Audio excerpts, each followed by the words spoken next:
का गुलाम। भाई बीवी की बात सुनना हर समझदार व्यक्ति का फर्ज होता है, माना। लेकिन ये क्या कि सिर्फ सुनते ही रहो और अपना कोई दिमागी ना हो। अरे सुन रहे हो? अरे सुन ही तो रहा है ना, और कर ही क्या रहा है ये? सुन रहे हो? ऐसे बोलती है जैसे मेरा लड़का बहरा हो। हाँ हाँ बस करिए अब। बहरा ही तो है आपका लड़का। बीवी की बात को जो ना सुने उसे बहरा ही कहते हैं। अरे कहाँ रह गए? सामने से दिनेश हरे रंग की कमीज के साथ पीले रंग की पैंट पहनकर खड़ा होता है। देखो, जरा देखो खुद को। माँ ने तो न जाने क्या क्या पहना कर बड़ा कर दिया, लेकिन फैशन सेंस बीवी ही देती है। देखा क्या जच रहे हो? तभी पास खड़ी बहन आ जाती है। बस एक कमी है भैया, गले में नीले रंग का रुमाल बांध लो, फिर तो पूरा रंगारंग कार्यक्रम लगोगी। ये क्या है भैया, मतलब कुछ भी पहन लेते हो? अरे क्या पहना है ये?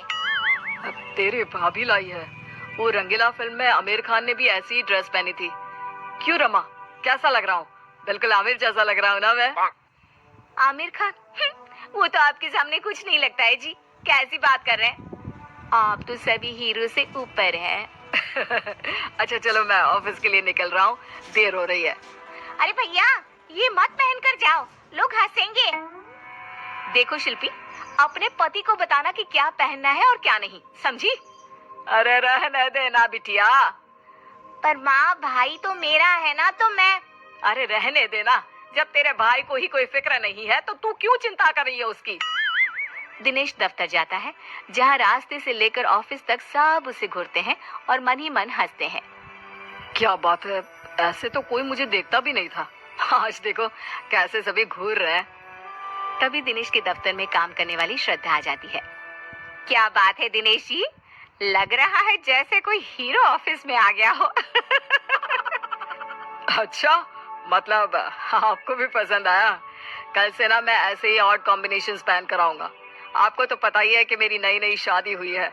तभी दूसरा बोल पड़ता है। ओहो, मतलब पसंद भाभी जी की है। वैसे दिनेश जी, बीवी की इतनी भी बात नहीं माननी चाहिए। जलन हो रही है आपको? श्रद्धा जी ने मेरी तारीफ कर दी तो है? कोई बात नहीं, जलिए जलिए।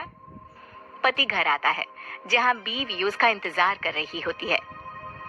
कैसा रहा आज ऑफिस में? बस मिल गई थी ना वक्त से? अरे आज तो कमाल ही हो गया। अरे दूर से ही बस मुझे देखकर रुक गई। मैंने तो हाथ भी नहीं दिया था। और फिर क्या, सभी मुझे देख रहे थे। मैं तो आज ऐसा फील कर रहा था जैसे कोई हीरो। देखा, मेरे कहने पर चलोगे तो राज करोगे पूरी दुनिया में। बेटा खाना लग गया है, चल कपड़े चेंज करके आ जा। लेकिन माँ जी, हम लोगों ने रात का खाना छोड़ दिया है। वो क्या है ना, डॉक्टर भी कहते हैं कि रात को हल्का खाना चाहिए। अरे तो बता देती ना पहले ही, मैंने सबका खाना बनाया है। भाई तू तो खा ले, सब साथ में अब तक खाना खाते आए हैं ना। हाँ ठीक है, मैं कपड़े बदल कर आ रहा हूँ। वैसे माँ मुझे बहुत भूख लग रही है। दिनेश वहाँ से कमरे में चला जाता है, जहाँ उसके पीछे पीछे पहुँच जाती है रमा। ये क्या है जी, जब मैंने कह दिया कि हम लोग रात का खाना नहीं खाएंगे तो क्या जरूरत यहाँ कहने की? हाँ, आ रहा हूँ। अरे रमा, सारा दिन काम करके इतने दूर से घर आता हूँ, खाना नहीं खाऊंगा तो बीमार हो जाऊंगा। अरे चक्कर आएंगे, मर जाऊंगा मैं। कर लो बकवास। आपको पता है ना, मैंने फैशन डिजाइनिंग के साथ डाइटिशियन और फूड टेक्नोलॉजी का भी कोर्स किया था। अरे क्या बात है यार, तुम तो सच में बहुत टैलेंटेड हो। मेरी तो लॉटरी लग गई इतनी टैलेंटेड लड़की से शादी करके। हाँ, लेकिन उसकी मानोगे तब ना। अरे रात का खाना पेट में रह जाता है, वो पचता नहीं है, इसलिए रात में खाना नहीं खाना चाहिए।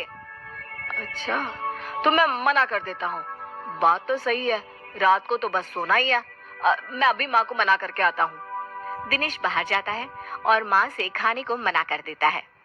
देख बेटा, ठीक है कि बीवी की बात माननी चाहिए, लेकिन माँ की भी बात सुन ले। हल्का खाना है ना, तो तू ये 1 कटोरी दाल और 1 कटोरी ये हरी सब्जी खा ले, ठीक है? ठीक है माँ, ऐसा करता हूँ।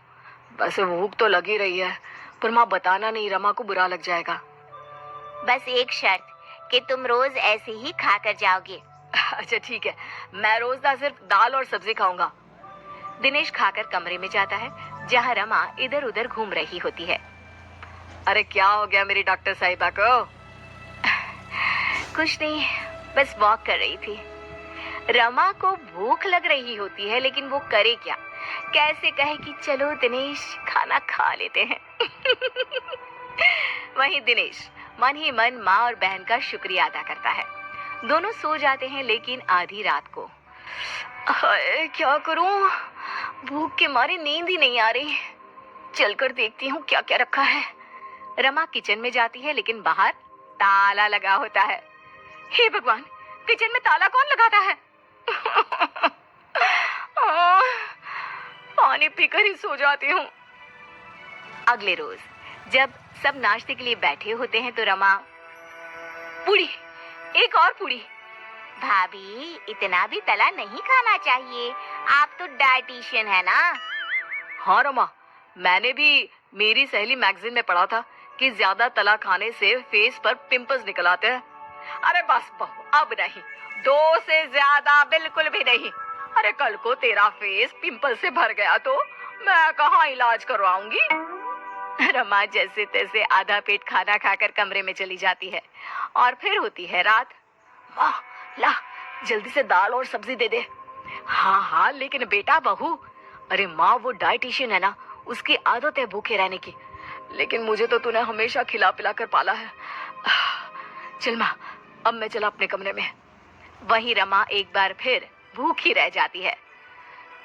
दिनेश, वो तुम रात में खाना नहीं खाते हो तो तुम्हें कोई प्रॉब्लम तो नहीं हो रही है ना? दिनेश, जिसका पेट उसकी माँ के खाने से पहले से ही भरा हुआ था। नहीं तो मेरे लिए मेरी बीवी का आदेश सराखों पर। मैं नहीं खाता खाना, और सच्ची रमा बड़ा एनर्जेटिक फील करता हूँ मैं।